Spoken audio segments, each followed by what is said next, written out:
Guys, welcome to my channel. ఈ రోజు మనం హిమోగ్లోబిన్ పెరగాలంటే ఏ ఆహార పదార్థాలు తింటే మంచిది దాని గురించి మనం తెలుసుకుందాం.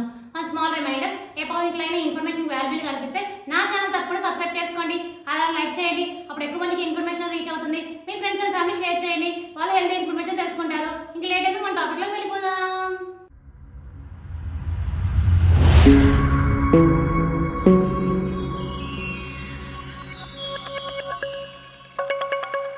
మన రక్తం ఎరుపు రంగులో ఉండడానికి హిమోగ్లోబిన్ కారణం. ఇది సరైన మోతాదులో లేకుంటే ప్రాణానికే ప్రమాదం.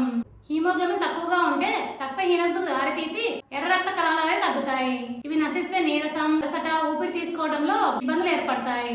ఐరన్, విటమిన్ సి ఉండే ఆహారాలు ఎక్కువగా తీసుకుంటే రక్తంలో హిమోగ్లోబిన్ స్థాయిలు పెరుగుతాయి. హిమోగ్లోబిన్ పెరగాలంటే ఏ ఆహార పదార్థాలు తినాలో మనం తెలుసుకుందాం. గ్రీన్ లీఫీ వెజిటబుల్స్, నట్స్, మాంసం, చేపలు, సోయా ఉత్పత్తులు, గుడ్లు, ఖర్జూరం వంటి పదార్థాల్లో ఐరన్ ఎక్కువగా ఉంటుంది. వీటిని మనం ఆహారంలో కనుక చేర్చుకుంటే హిమోగ్లోబిన్ స్థాయి అనేది పెరుగుతుంది. మన శరీరంలో ఐరన్ శరీరం పూర్తిగా శోధించుకోవాలంటే విటమిన్ సి అనేది బాగా సహాయపడుతుంది. టమాటాలు, స్ట్రాబెర్రీస్, బెల్ పెప్పర్స్, కివి, నిమ్మ, నారింజ, జామ వాటిలో విటమిన్ సి పుష్కలంగా ఉంటుంది. కాబట్టి వీటిని మీ డైట్ లో ఉండేటట్టు చూసుకోండి. ఇప్పుడు అర్థమైతే మీ అందరికీ హిమోగ్లోబిన్ స్థాయి పెరగాలంటే ఎలాంటి ఆహారాలు తినాలి అనేది. For more videos please like, share, subscribe my channel. Thank you for watching my video.